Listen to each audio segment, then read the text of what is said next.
हमारे व्यस्त जीवन में ईश्वर की आवाज़।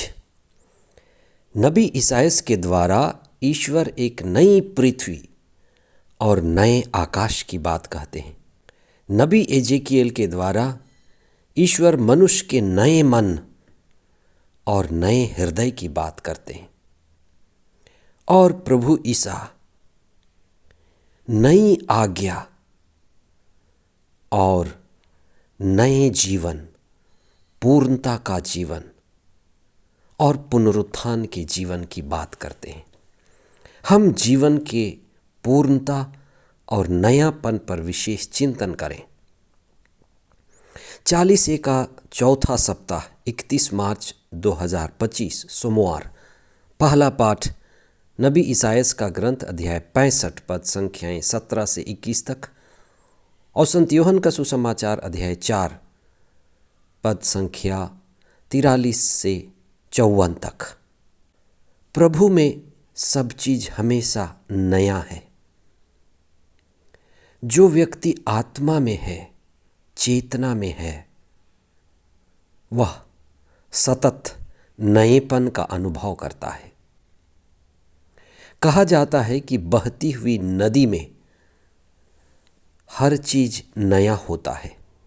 जो भी परिवर्तनशील है, बहाववान है, वहाँ नई आकृति, नई प्रवृत्ति, नया रूप बदलता रहता है। इसीलिए कहा जाता है कि प्रकृति में कुछ भी पुराना नहीं है। हर चीज हर समय बदलता रहता है। इसीलिए कहा गया है सब्बे संघार अनिच्चा। हर चीज हर समय परिवर्तनशील है। प्रकृति में यदि आप जाएं, जंगल में आप जाएं, तो वहाँ पर पड़ा हुआ पत्थर या लकड़ी का टुकड़ा भी बड़ा सजीव और जीवित मालूम पड़ता है। ये संसार एक नदी की तरह है। इसलिए समझदारों ने संसार को सरिता कहा है, नदी की तरह बहने वाली, जहां सब परिवर्तनशील और अस्थायी है। ईश्वर जब हमारे जीवन में है तो वह हमारे जीवन में शुभ और नवनिर्माण का कार्य करना चाहता है, जड़ता को मिटाना चाहता है और मुक्ति का कार्य शुरू करना चाहता है।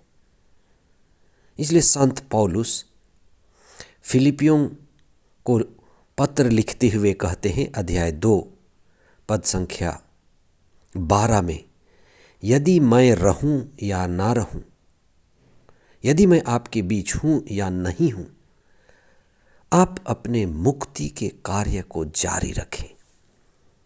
मुक्ति का कार्य, दिव्य कार्य, आत्मा का कार्य, चेतना का बढ़ना ही नवनिर्माण है, नवीनीकरण है।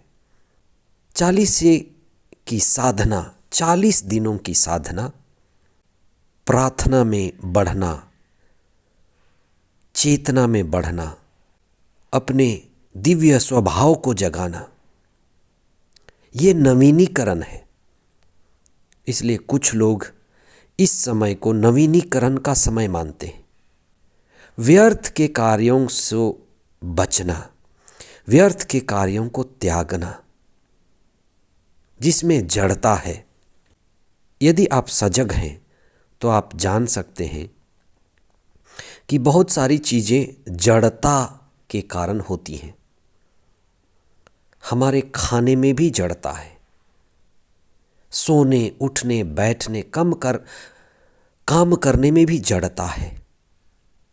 लेकिन जब हम चेतना में हैं, आत्मा में हैं, ईश्वर में हैं, तो उसमें जागरूकता है, चेतनशीलता है, बोध है।